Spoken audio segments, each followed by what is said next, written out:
Right. Hello everyone again. This is Bob with Bob's Leatherworks in Raleigh, North Carolina. On this video, I'm going to do a overview on a rig I just got done making for a gentleman in Kansas, of all places. And this is, as some of you already know, a Mexican double loop rig. Now, this gentleman wanted 30 caliber bullet loops, and he is a size 39. So therein lies the rub. Therefore, what happened with this rig, or how it turned out, not necessarily what happened, but how it turned out, was that he's got his 30 caliber bullet loops, and there's all 30 of them, and they come through the underside of the holster, wind up right here, and then from this point, this center hole of the 7, back to the tip of the buckle as it ends right at the end of it is 39. That's his gun belt size. So I have photographed it.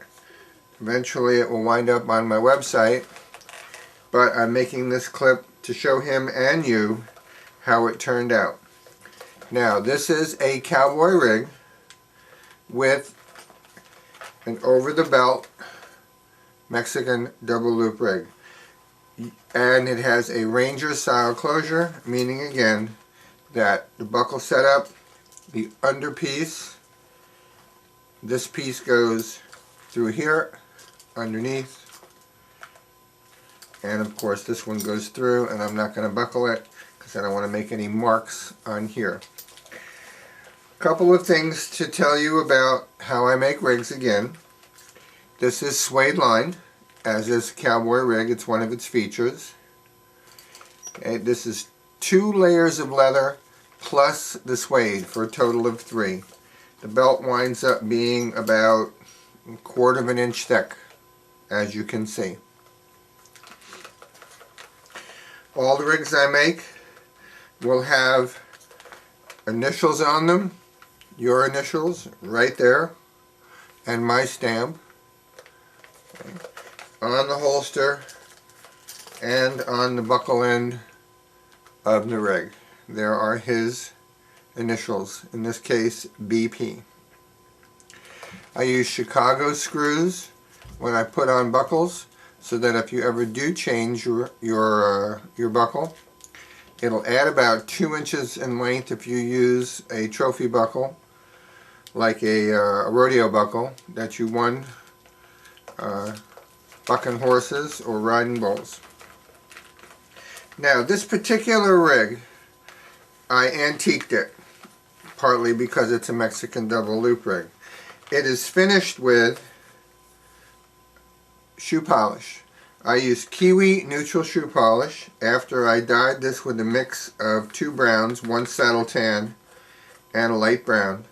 Comes up like this, finished with water, and then finished with neutral shoe polish, Kiwi neutral shoe polish, buffed up with a damp rag, and it gives it this mellow gloss.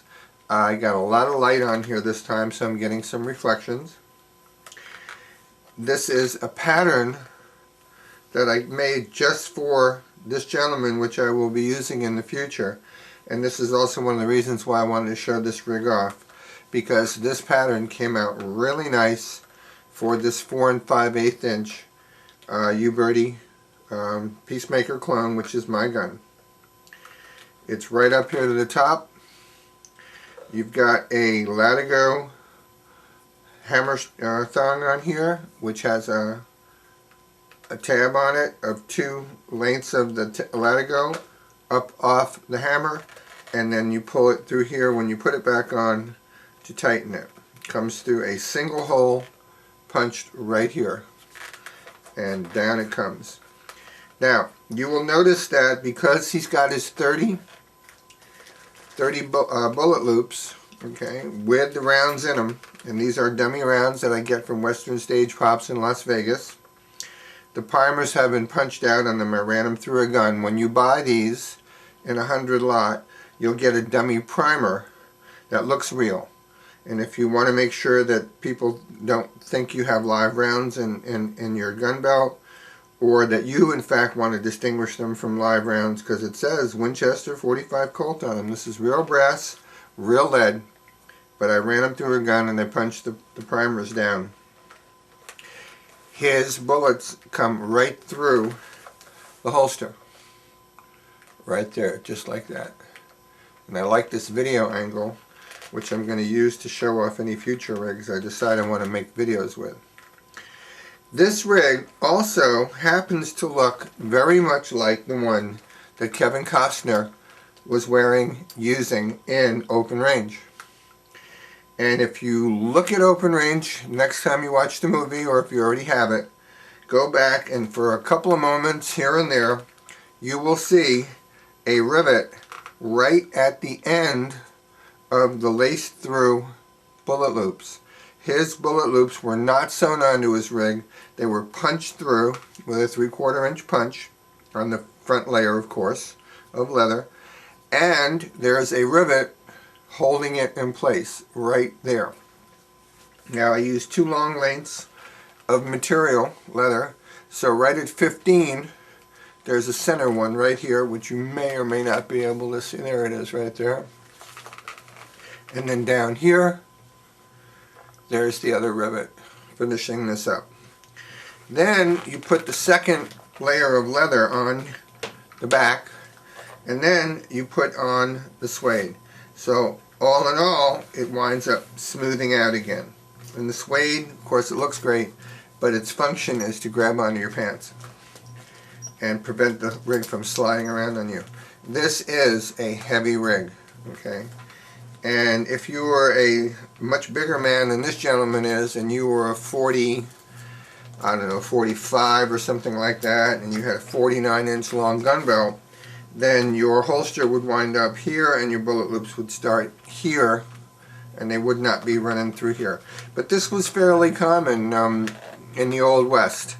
You got as many bullets on there as you could, and then your holster went right up over the top of it, and they were underneath here. And all you've got to do is slide the holster to get to your bullets. This will pull out. It's going to be a fight. And there is no reason really to take it apart unless you really want to yank it to clean in through here and re-wax it. You never want to put saddle soap on a rig like this unless it's absolutely filthy. But saddle soap will wash away everything, and you don't want to wash away everything. Just like a gun, you don't want to refinish an old gun unless you absolutely have to. It takes away value and durability in this case. So there it is, a Mexican double loop cowboy rig that you can get from me. Okay, and this is shoulder leather too, and it's real soft coming across the belt.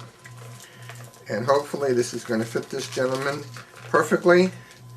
And the fact that the bullets come through here, got out of the frame, means that the gun will kick out a little bit, make it easier to withdraw. And there's a certain amount of retention on here that will happen when it's new, but it's going to come out pretty quick and easy without much of a fight. There it is. Closed-toed Mexican double loop rig, very much like the one that Costner was wearing, using in Open Range.